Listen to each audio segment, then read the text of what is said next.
പശ്ചിമേഷ്യയിലെ സംഘർഷം ഒരു ഫ്ലാഷ് പോയിന്റിൽ എത്തി നിൽക്കുന്ന ഈ വേളയിൽ ആ മേഖലയ്ക്ക് പുറത്തുള്ള വലിയ ശക്തികൾ, ലോകശക്തികൾ, അമേരിക്കയും യൂറോപ്യൻ യൂണിയനും റഷ്യയും ചൈനയും പോലെയുള്ള ശക്തികൾ എന്ത് നിലപാടാണ് സ്വീകരിക്കുന്നത്?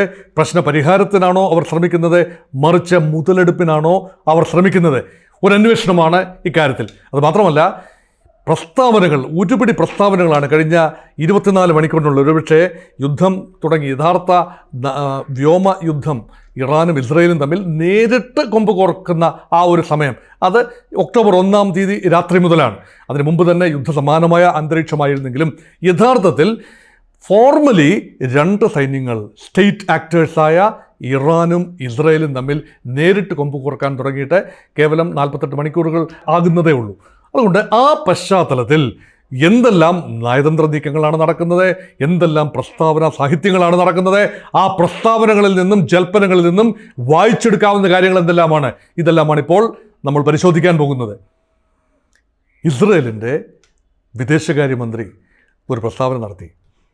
ഐക്യരാഷ്ട്ര സംഘടനയുടെ സെക്രട്ടറി ജനറൽ ആന്റോണിയോ ഗുട്ടറസ് അനഭിമതനാണ് ഇസ്രയേലിന്. പേഴ്സണ നോൺ ഗ്രാറ്റ എന്നാണ് നയതന്ത്ര ഭാഷയിൽ പറയുക. അദ്ദേഹം ഈ പാർട്ടിക്കകത്തേക്ക് ഇനി കയറി പോകരുത്. അപ്പം കട്ട കലിപ്പിലാണ് ഇസ്രയേൽ. ഐക്യരാഷ്ട്ര സംഘടന ഇസ്രയേലിനെ കൈവിട്ടിരിക്കുന്നു. കാരണം എപ്പോഴും അങ്ങനെ തന്നെയാണ്. ഐക്യരാഷ്ട്ര സംഘടനയുടെ ജനറൽ അസംബ്ലിയിൽ 193 രാജ്യങ്ങളടങ്ങുന്ന പൊതുസഭയിൽ മഹാഭൂരിപക്ഷം അംഗങ്ങളും, അമേരിക്കയൊക്കെ മാറി നിൽക്കുന്നു, മഹാഭൂരിപക്ഷം അംഗങ്ങളും ഇസ്രയേൽ നടത്തുന്ന തീവ്രമായ ആക്രമണങ്ങൾക്ക് എതിരാണ്. ഇസ്രയേലിൻ്റെ ഗസ ആക്രമണവും ലെബനൻ ആക്രമണവും ഒക്കെ ഈ രാജ്യങ്ങൾ വിമർശനപരമായി തന്നെയാണ് കാണുന്നത്. എന്നാൽ ഐക്യരാഷ്ട്ര സംഘടനയുടെ സെക്രട്ടറി ജനറൽ നിഷ്പക്ഷത പാലിക്കണം. പോർച്ചുഗീസുകാരനായ അദ്ദേഹം നിഷ്പക്ഷത പാലിക്കും എന്നാണ് പൊതുവെയുള്ള പ്രതീക്ഷ. പക്ഷേ ഒരു പാലസ്തീൻ അനുകൂല, അല്ലെങ്കിൽ ഹമാസ് ഹിസ്ബുള്ള അനുകൂല, ഒരു പരിധിവരെ ഇറാൻ അനുകൂല നിലപാടാണോ അദ്ദേഹം സ്വീകരിക്കുന്നത് എന്ന സന്ദേഹം ഇസ്രയേലിനുള്ളിലുണ്ട്. ഒരു പരിധിവരെ അത് അമേരിക്കയ്ക്കുമുണ്ട്. ആ ഒരു ആശങ്കയാണ് സ്വല്പം ഉറക്കത്തിൻ്റെ ഇസ്രയേലിൻ്റെ വിദേശകാര്യ മന്ത്രിയുടെ ഭാഗത്തു നിന്നുണ്ടായത്. അതിനുള്ള കാരണം ഇറാൻ ഇസ്രയേലിന് നേരെ നടത്തിയ 182 മിസൈലുകളുടെ ആക്രമണം, ഒക്ടോബർ 1-ാം തീയതി രാത്രി നടത്തിയ ആക്രമണം, അതിനെ അപലപിക്കാൻ സെക്രട്ടറി ജനറലോ ഐക്യരാഷ്ട്ര സംഘടനയോ ഇതുവരെ തയ്യാറായിട്ടില്ല. അപ്പോൾ ആക്രമണകാരിയെ ഐഡൻറ്റിഫൈ ചെയ്യുകയും അഗ്രസറിനെ ഐഡൻറ്റിഫൈ ചെയ്യുകയും അതിനെതിരെ കളക്റ്റീവ് സെക്യൂരിറ്റി ഉപയോഗിക്കുകയും ചെയ്യുക എന്നതാണ് ഐക്യരാഷ്ട്ര സംഘടനയുടെ നയം. അതാണ് collective security, one for all and all for one. ഐക്യരാഷ്ട്ര സംഘടനയിലെ ഏതെങ്കിലും ഒരു അംഗം ആക്രമണ വിധേയമാവുകയാണെങ്കിൽ മറ്റെല്ലാ രാജ്യങ്ങളും മുപ്പിളമ തർക്കങ്ങൾ നോക്കാതെ ആ വിഷയത്തിൻ്റെ മെറിറ്റ് അനുസരിച്ച് ആക്രമണകാരിയെ ഐഡൻറ്റിഫൈ ചെയ്ത് ആക്രമണകാരിക്ക് നേരെ ആക്രമണം അഴിച്ചുവിടുകയും ആക്രമണ വിധേയമായ രാജ്യത്തിന് അനുകൂലമായി വരികയും ചെയ്യുക. ഇതാണ് പ്രമേയം. ഇതാണ് ആ ഐക്യരാഷ്ട്ര സംഘടനയുടെ വർക്കിംഗ് പ്രിൻസിപ്പിൾ, കളക്റ്റീവ് സെക്യൂരിറ്റി എന്ന് പറയും. അത് ഇസ്രയേൽ ഇപ്പോൾ ഒരു കാര്യം മറന്നു പോകുന്നു. ഇസ്രയേൽ ഏകപക്ഷീയമായി ആക്രമണം നടത്തുമ്പോഴും ഇത് ബാധകം തന്നെയാണ്. അപ്പോൾ അവിടെയും ഇതൊന്നും സംഭവിക്കുന്നില്ല. അതുകൊണ്ട് ഐക്യരാഷ്ട്ര സംഘടനയ്ക്ക് പ്രത്യേകിച്ച് മുഖമില്ല, നിലപാടില്ല, അല്ലെങ്കിൽ നിലപാടുണ്ടെങ്കിലും അത് നടപ്പാക്കി എടുക്കാനുള്ള സംവിധാനങ്ങളില്ല, ഇച്ഛാശക്തിയില്ല, പ്രായോഗികമായ ഒരു സംവിധാനങ്ങളുമില്ലാത്തൊരവസ്ഥയാണ്. അതുകൊണ്ട് തന്നെ ഒരു നോക്കുകുത്തിയായി ഐക്യരാഷ്ട്ര സംഘടന നിൽക്കുമ്പോൾ നിങ്ങളുടെ സെക്രട്ടറി ജനറൽ ഇങ്ങോട്ട് കയറേണ്ട കാര്യമില്ല എന്ന ഇസ്രയേലിൻ്റെ ഭാഗത്തു നിന്നുള്ള പ്രസ്താവന. അതുമാത്രമല്ല, ഇസ്രയേൽ പ്രധാനമന്ത്രി ബെഞ്ചമിൻ നെതന്യാഹുവിൻ്റെ ഭാഗത്ത് പ്രസ്താവന വരുന്നു. ഇറാന് അതിശക്തമായ തിരിച്ചടി കൊടുക്കും, ഞങ്ങൾ സംയമനം പാലിക്കാൻ ഉദ്ദേശിക്കുന്നില്ല, കണ്ണിന് കണ്ണ് പല്ലിന് പല്ല് എന്ന പരമ്പരാഗതമായ യഹൂദ രീതികൾ എല്ലാ കാലത്തും ചരിത്രത്തിൽ അങ്ങനെ തന്നെയാണ് ഇസ്രയേലിലെ ജൂതന്മാർ ചെയ്തിട്ടുള്ളത്. അവരുടെ നിലനിൽപ്പ് തന്നെ അപകടത്തിലായ എപ്പോഴും അവരൊരുപക്ഷെ പതുങ്ങി നിന്നിട്ടുണ്ടാകാം, അതിനുശേഷം ആഞ്ഞടിച്ചിട്ടുണ്ടാവാം. അതുകൊണ്ട് ഒരു ആക്രമണം ഇമ്മിനൻ്റ് ആണ്, ഏത് നിമിഷവും സംഭവിക്കാം ഇറാന് നേരെ. അപ്പോൾ ഹിസ്ബുള്ളയ്ക്ക് നേരെയും ഹമാസിന് നേരെയുമുള്ള ആക്രമണങ്ങളോടൊപ്പം തന്നെ ഇറാന് നേരെ ഒരു വ്യോമാക്രമണം ഏത് നിമിഷവും പ്രതീക്ഷിക്കാം എന്ന പ്രസ്താവന അവിടെയും വരുന്നു. ഇസ്രായേലി പ്രധാനമന്ത്രി ബെഞ്ചമിൻ നെതന്യാഹു നേരിട്ട് പറയുകയാണ്. മറുപക്ഷത്ത് ഇറാൻ്റെ നേതൃത്വം എന്താണ് പറയുക? ഇറാൻ്റെ പരമോന്നത നേതൃത്വം ആയത്തുള്ള അലി ഖമനയി, അദ്ദേഹമാണ് ആധ്യാത്മിക ആചാര്യൻ. ഇറാൻ്റെ ഒരു സംവിധാനം അനുസരിച്ച് ഇറാൻ പ്രസിഡന്റ് ആരായിരുന്നാലും വെറും ഔപചാരികത മാത്രമേ ഉള്ളൂ. ആ പ്രസിഡൻസിക്ക് യഥാർത്ഥ അധികാരങ്ങൾ മത നേതൃത്വം കൂടിയായ ആധ്യാത്മിക നേതൃത്വമായ ഉന്നത സ്ഥാനീയനായ അയത്തുള്ളമാരിലാണ്. ഇപ്പോൾ അത് അയത്തുള്ള അലി ഖമനേയിയാണ്. അലി ഖമനേയി പറയുന്നു, അമേരിക്കയും യൂറോപ്യൻ യൂണിയൻ രാജ്യങ്ങളും ഈ പ്രശ്നത്തിൽ ഇസ്രായേലിന് അനുകൂലമായ നിലപാടെടുത്തിരിക്കുന്നു. ഞങ്ങൾക്കതിൽ വലിയ ദുഃഖമുണ്ട്, പ്രതിഷേധമുണ്ട്. അമേരിക്കയുടെ കാര്യം പൊയ്ക്കൊള്ളട്ടെ, അത് മുൻകൂട്ടി തന്നെ അറിയാവുന്ന കാര്യമാണ്. യൂറോപ്യൻ യൂണിയനെ കടന്നാക്രമിക്കുന്ന, കുറ്റപ്പെടുത്തുന്ന രീതിയിലാണ് ഇറാൻ്റെ പരമോന്നത നേതാവ് സംസാരിച്ചിട്ടുള്ളത്. അലി ഖമേനിയുടെ സംസാരം അങ്ങനെയാണ്. അത് മാത്രമല്ല, അത് ഏറ്റുപിടിച്ചുകൊണ്ട് ഇറാൻ പ്രസിഡന്റ് മസൂദ് പെസഷ്കിയാൻ, അദ്ദേഹം പൊതുവെ മിതവാദിയായ സൗമ്യ സംഭാഷണത്തിന് പേര് കേട്ട ഒരാളാണ്. അയാളൊരു റാഡിക്കലായിട്ട് സംസാരിക്കുന്ന ഒരാളല്ല. അദ്ദേഹവും ശക്തമായ ഭാഷ ഉപയോഗിച്ചുകൊണ്ട് പാശ്ചാത്യ രാജ്യങ്ങളുടെ നിസ്സംഗതയെ എതിർക്കുന്നു. എന്നാൽ പാശ്ചാത്യ രാജ്യങ്ങളുടെ നിലപാട് കൂടെ നമുക്ക് നോക്കാം. അമേരിക്ക എടുക്കുന്ന നിലപാട് നമുക്കറിയാം, മുൻകൂട്ടി തന്നെ അറിയാം. എന്തെല്ലാം പുറമേ വെളിയിൽ പറഞ്ഞാലും ആത്യന്തികമായി ഇസ്രയേലിന് അനുകൂലമായ നിലപാടാണ് എടുക്കുന്നത്. ഗസ യുദ്ധത്തിലേക്ക് ഇസ്രയേൽ പ്രവേശിച്ചപ്പോൾ കരയുദ്ധത്തിലേക്ക് പ്രവേശിച്ചപ്പോൾ അത് തടയാൻ അമേരിക്ക എല്ലാം ശ്രമിച്ചു. എന്ത് ശ്രമം വേണമെങ്കിലും നടത്തി. എത്ര പ്രാവശ്യമാണ് അമേരിക്കൻ വിദേശകാര്യ സെക്രട്ടറിയും ഡിഫൻസ് സെക്രട്ടറിയും ഒക്കെ ആ പ്രദേശം സന്ദർശിച്ചത്. ഈജിപ്തും പലസ്തീനും ടെല്ലവീവും ഒക്കെ സന്ദർശിച്ച് നിരന്തരം സംഭാഷണം നടത്തിയ ആന്റണി ബ്ലിങ്കൻ്റെ സംസാരങ്ങൾ ഇതൊന്നും ഫലം കണ്ടില്ലല്ലോ. അതുകൊണ്ട് അമേരിക്ക എന്ത് പറയുന്നു എന്നതല്ല, എന്ത് പ്രവർത്തിക്കുന്നു എന്നതാണ് പ്രധാനം. അതേസമയം ഇസ്രായേലിൻ്റെ അധിനിവേശം അല്ലെങ്കിൽ ആക്രമണം, ഗാസ ആക്രമണം, അതുപോലെ ഹിസ്ബുള്ളയ്ക്കെതിരെ നടക്കുന്ന കരയാക്രമണം, ഇതെല്ലാം അമേരിക്കയുടെ അറിവോടെയും സമ്മതത്തോടെയും അല്ല എന്ന ധ്വനിയാണ് പ്രസ്താവന കേട്ടാൽ തോന്നുക. അത് മാത്രമല്ല, ഈ കരയുദ്ധത്തിന് മുൻപ് അമേരിക്കയോട് കൺസൾട്ട് ചെയ്തില്ല എന്ന പേരുദോഷമുണ്ടായിരുന്നു ഇസ്രയേൽ. അത് ഹമാസിനെതിരെയുള്ള യുദ്ധത്തിൽ. എന്നാൽ ഹിസ്ബുള്ളയ്ക്കെതിരെയുള്ള കരയാക്രമണത്തിൽ അമേരിക്കയെ അറിയിച്ചുകൊണ്ട് തന്നെയാണ് തങ്ങളുടെ ലക്ഷ്യങ്ങൾ പരിമിതമായിരിക്കുമെന്നും ഏതാനും ദിവസത്തിനുള്ളിൽ തങ്ങളുടെ സൈന്യം തങ്ങളുടെ ലക്ഷ്യങ്ങൾ കൈവരിച്ചുകൊണ്ട് ഹിസ്ബുള്ളയുടെ ആക്രമണ സൈറ്റുകളെ തകർത്തുകൊണ്ട് തിരിച്ചെത്തും എന്ന ഒരു പ്രോമിസാണ് കൊടുത്തിരിക്കുന്നത്. ഈ പ്രോമിസ് പാലിച്ചില്ലെങ്കിൽ അമേരിക്കയ്ക്ക് എന്ത് ചെയ്യാനാവും? ഒന്നും ചെയ്യില്ല, ഇസ്രായേലോട് കൂടെ നിൽക്കത്തേ ഉള്ളൂ. അതുകൊണ്ട് ഈ പ്രസ്താവനകൾക്ക് വളരെ വലിയ വിലയില്ല. ഇപ്പോൾ ഇതാ പുതിയൊരു പ്രസ്താവന വന്നിരിക്കുന്നു. ഇസ്രയേലിന് എല്ലാവിധ സഹായവും നൽകും ഇറാനെതിരെയുള്ള പോരാട്ടത്തിൽ. കാരണം ഇറാനാണ് ഇപ്പോഴത്തെ ഈ കഴിഞ്ഞ ദിവസങ്ങളിലെ ആക്രമണകാരി ഇറാനാണ്. അതുകൊണ്ട് ഇറാനെതിരെ തകർത്തടിക്കാനായി അമേരിക്ക എല്ലാ സഹായവും ചെയ്യും. അതുമാത്രമല്ല, ഇറാനിൽ നിന്നുള്ള മിസൈലുകളെ പ്രതിരോധിക്കാൻ അമേരിക്കയുടെ പേട്രിയോട്ട് മിസൈൽ സംവിധാനം വളരെ ശക്തമായി ഇസ്രായേലിനോടൊപ്പം നിലകൊണ്ടു. ഒക്ടോബർ 1 ഇസ്രായേലിനെ രക്ഷിച്ചെടുത്തത് അമേരിക്കയുടെ കൂടെ ഡിഫൻസ് സംവിധാനങ്ങളാണ് എന്ന് ഓർക്കണം. കാരണം ആൻറ്റി ബാലിസ്റ്റിക് മിസൈൽസ് ഇസ്രായേൽ മാത്രമല്ല വിക്ഷേപിച്ചത്, ചെങ്കടലിലും അതുപോലെ മെഡിറ്ററേനിയനിലുമായി സ്ഥിതി ചെയ്യുന്ന അമേരിക്കൻ കപ്പലുകളിൽ നിന്ന് പോലും മിസൈലുകൾക്കെതിരെയുള്ള പ്രതിരോധം ഒരുക്കി എന്നാണ് ഇപ്പോൾ മനസ്സിലാക്കാൻ കഴിയുന്നത്. അതുകൊണ്ട് അത് തീർച്ചയായിട്ടും ചെയ്തിരിക്കും. എന്നാൽ ഒരു കാര്യം ഇസ്രയേലിനെ വാൺ ചെയ്തിട്ടുണ്ട്, നിങ്ങൾ ഇറാനെ ആക്രമിച്ചോളൂ, പക്ഷേ ഇറാൻ്റെ ആണവ നിലയങ്ങൾ ആക്രമിക്കരുത് എന്ന ഒരു ശക്തമായ ഒരു താക്കീത് ഇസ്രയേലിന് കൊടുത്തു. പക്ഷേ ഈ താക്കീതിന് എന്ത് വില? ആക്രമിച്ചാൽ ആക്രമിച്ചതാണ്. ആക്രമിച്ചു കഴിഞ്ഞാൽ ഇസ്രായേലിനെ അമേരിക്ക തള്ളിപ്പറയുമോ? ഇല്ല എന്ന് തന്നെയാണ് നമുക്ക് പറയാൻ ഒക്കുന്നത്. ചരിത്രപരമായി ഇസ്രായേലിൻ്റെ എല്ലാ തിന്മകൾക്കും നന്മകൾക്കും കൂട്ടുനിന്നു, തിന്മകൾക്കും കൂട്ടുനിന്ന രാജ്യമാണ് അമേരിക്ക. അതുകൊണ്ട് ഇസ്രായേലിനെ ഒന്നും ഈ യുദ്ധത്തിൽ നിന്നും പിന്തിരിപ്പിക്കാൻ അമേരിക്കയുടെ പ്രസ്താവന സാഹിത്യത്തിന് കഴിയില്ല. കാരണം ഈ അമേരിക്കയുടെയും ഇസ്രായേലിൻ്റെയും ഇൻട്രസ്റ്റുകൾ പല മേഖലകളിലും കൺവേർജ് ചെയ്യുന്നു. പക്ഷേ ഏക രജത രേഖ എന്ന് പറയുന്നത് ഇപ്പോൾ അമേരിക്കയ്ക്ക് ആഞ്ഞടിക്കാൻ തക്ക ഒരു സാഹചര്യം ഇല്ല എന്ന് ചിലരെങ്കിലും വിശ്വസിക്കുന്നു. കാരണം അമേരിക്ക പ്രസിഡൻഷ്യൽ തിരഞ്ഞെടുപ്പിലേക്ക് നീങ്ങുകയാണ്.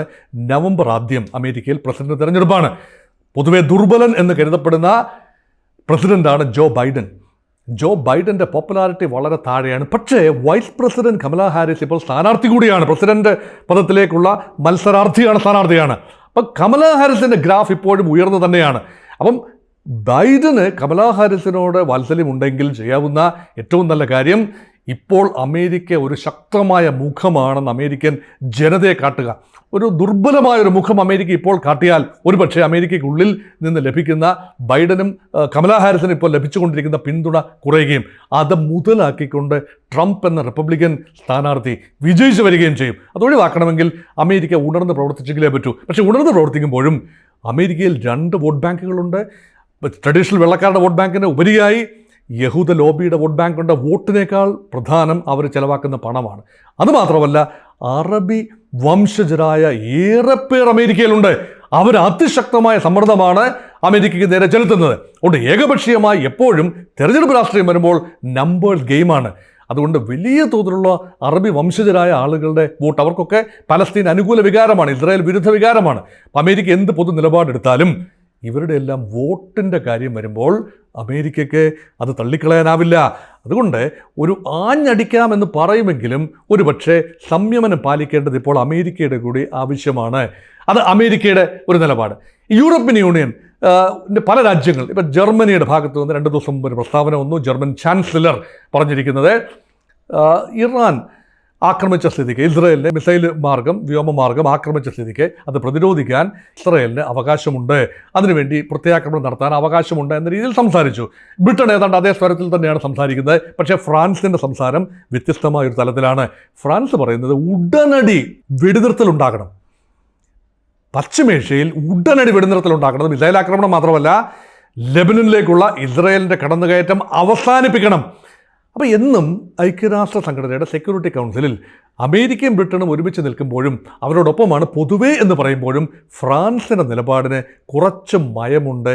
ഒരു സാമാന്യം ന്യൂട്രലായ എന്നാൽ ആത്യന്തികമായി പാശ്ചാത്യ ചേരിയോടൊപ്പമായ നിലപാടാണ്. അതേ നിലപാട് തന്നെയാണ് ഈ വെടിനിർത്തൽ കാര്യത്തിലും ഫ്രാൻസ് ഉന്നയിച്ചുകൊണ്ടിരിക്കുന്നത്. പക്ഷേ അത് ഇപ്പോൾ വെടിനിർത്തലിനുള്ളൊരു സാഹചര്യം ആരും ഗൗരവമായി പരിഗണിക്കുന്നില്ല.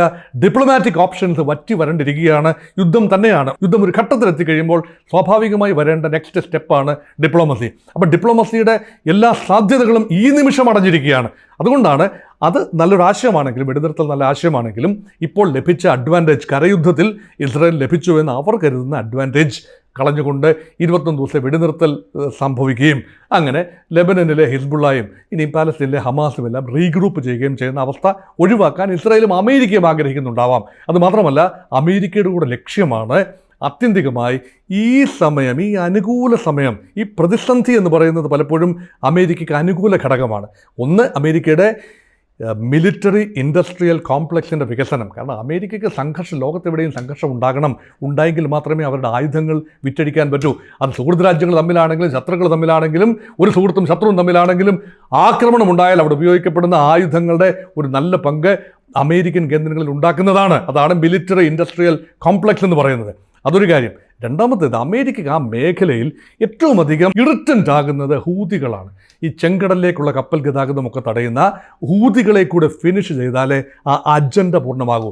അതുകൊണ്ട് ഹമാസ്, ഹിസ്ബുള്ള, ഹൂതി അതൊരു പാക്കേജ് ഫോർമുലയായിട്ട് എടുക്കുകയും ആത്യന്തികമായി ആ മേഖലയിൽ അമേരിക്കൻ താല്പര്യങ്ങൾക്കെതിരെ നിൽക്കുന്ന ഇറാനിൽ കഴിയുമെങ്കിൽ ഒരു ഭരണമാറ്റം തന്നെ കൊണ്ടുവരാൻ ഇത് നന്ദിയാകുമെങ്കിൽ ഇറാനെ പരമാവധി ദുർബലപ്പെടുത്തുക എന്ന അമേരിക്കൻ ലക്ഷ്യം കൂടി ചേർത്ത് വായിക്കുമ്പോൾ തീർച്ചയായും അമേരിക്കയും ഇസ്രായേലും തമ്മിൽ അടുത്ത സ്റ്റേജിലേക്ക് കടക്കാനുള്ള എല്ലാ സാധ്യതയും ഇവിടെ കാണുന്നുണ്ട്. പക്ഷേ യൂറോപ്പിൻ്റെ കാര്യം അങ്ങനെയല്ല എന്ന് സൂചിപ്പിച്ചു വെച്ചു. ഇനിയുള്ളത് റഷ്യയാണ്. റഷ്യ എന്താണ് ചിന്തിക്കുന്നത്? റഷ്യ പ്രകടമായി ഇസ്രായേലിന് എല്ലാ പിന്തുണയും കൊടുക്കുന്നു വാക്കുകളുടെ രൂപത്തിൽ. പക്ഷേ പുടിൻ ഒരുപിടി പ്രശ്നങ്ങൾ ഇതിനുള്ളിൽ തന്നെയുണ്ട്, റഷ്യക്കുള്ളിൽ തന്നെയുണ്ട്. റഷ്യ ഉക്രൈൻ യുദ്ധം നടക്കുകയാണ്. അതുകൊണ്ട് റഷ്യയുടെ സപ്പോർട്ട് എന്ന് പറയുന്നത് ഒരു മോറൽ സപ്പോർട്ട് മാത്രമാണ്. ഇറാൻ ഇന്ന് ആവശ്യം കേവലം ഒരു ധാർമ്മിക പിന്തുണ മാത്രമല്ല, ഭൗതികമായ പിന്തുണ ആവശ്യമുണ്ട്. അത് കൊടുക്കാനാവുന്ന ഒരു നിലയിലാണോ റഷ്യ എന്നറിയില്ല. ഇസ്രായേലിന് 100% ഉറപ്പായി അമേരിക്ക ഇസ്രായേലിന് പിന്നിലുണ്ട്. പക്ഷേ ഇറാന് അത് ക്ലെയിം ചെയ്യാനാവും എന്നെനിക്ക് തോന്നുന്നില്ല. 100% ഇറാന് റഷ്യ ഭൗതികമായ പിന്തുണ കൊടുക്കും എന്ന് ഇപ്പോൾ കരുതാനാവില്ല. അതുകൊണ്ടാണ് ഇറാനും ഇസ്രായേലും തമ്മിലുള്ള പരസ്പരം പോർ വിളിയിൽ ഇപ്പോൾ രണ്ട് കൂട്ടർക്കും അവരവരുടേതായ ശക്തി ദൗർബല്യങ്ങളുണ്ടെങ്കിലും ഇസ്രായേലിൻ്റെ ഭാഗം ഒരുപടി മുകളിൽ നിൽക്കാനുള്ള കാരണം അമേരിക്കയുടെ ഭാഗത്തു നിന്ന് വരുന്ന നേരിട്ടുള്ള പിന്തുണ തന്നെയാണ്. ആ നേരിട്ടുള്ള പിന്തുണ ഇറാന് നൽകാൻ മറ്റൊരു രാജ്യമില്ല. ചൈനയും റഷ്യയുമൊക്കെ ഇങ്ങനെ പതുക്കെ സ്ഥിതിഗതികൾ വീക്ഷിച്ചു വരികയാണ്. ഒരു ലോക മഹായുദ്ധത്തിലേക്കൊക്കെ പോകാനുള്ള സാധ്യത ഇവരാരും ആഗ്രഹിക്കുന്നില്ല. ഈ ഒരു രാജ്യവും ആഗ്രഹിക്കുന്നില്ല എന്നതാണ്. പഴയതുപോലല്ല ലോകക്രമം. അതുകൊണ്ട് എല്ലാവർക്കും നഷ്ടമുണ്ടാകുന്ന ഒരു യുദ്ധത്തിലേക്ക് എടുത്തു ചാടാൻ ചൈനയോ റഷ്യയോ ഒരിക്കലും താല്പര്യപ്പെടില്ല. അതുകൊണ്ട് യുദ്ധത്തെ ലോക്കലൈസ് ചെയ്ത് പോകാനും നയതന്ത്ര നീക്കങ്ങൾ ഇപ്പോഴുള്ള ഈ കൂട്ടപ്പൊരിച്ചിലൊന്ന് അവസാനിച്ചതിന് ശേഷം ഇസ്രായേൽ അതിൻ്റെ ലക്ഷ്യങ്ങൾ നേടി എന്ന് ഉറപ്പാകുമ്പോൾ ഏകപക്ഷീയമായ ഒരു വെടിനിർത്തൽ എന്നതായിരിക്കാം ഒരുപക്ഷെ ഇസ്രായേലിൻ്റെ താല്പര്യം. അല്ലാതെ ആത്യന്തികമായി ഇറാനുമായി നൂറ്റാണ്ടുകൾ നീളുന്ന യുദ്ധമൊന്നും സാധ്യമല്ല. കരയുദ്ധം സാധ്യവുമല്ല. ഇറാൻ ഇസ്രയേലിനെയോ ഇസ്രയേൽ ഇറാനെയോ പൂർണ്ണമായി പരാജയപ്പെടുത്താനോ പിടിച്ചു വെക്കാനോ അത് കോളനിയാക്കാനോ ഒന്നും സാധിക്കില്ല.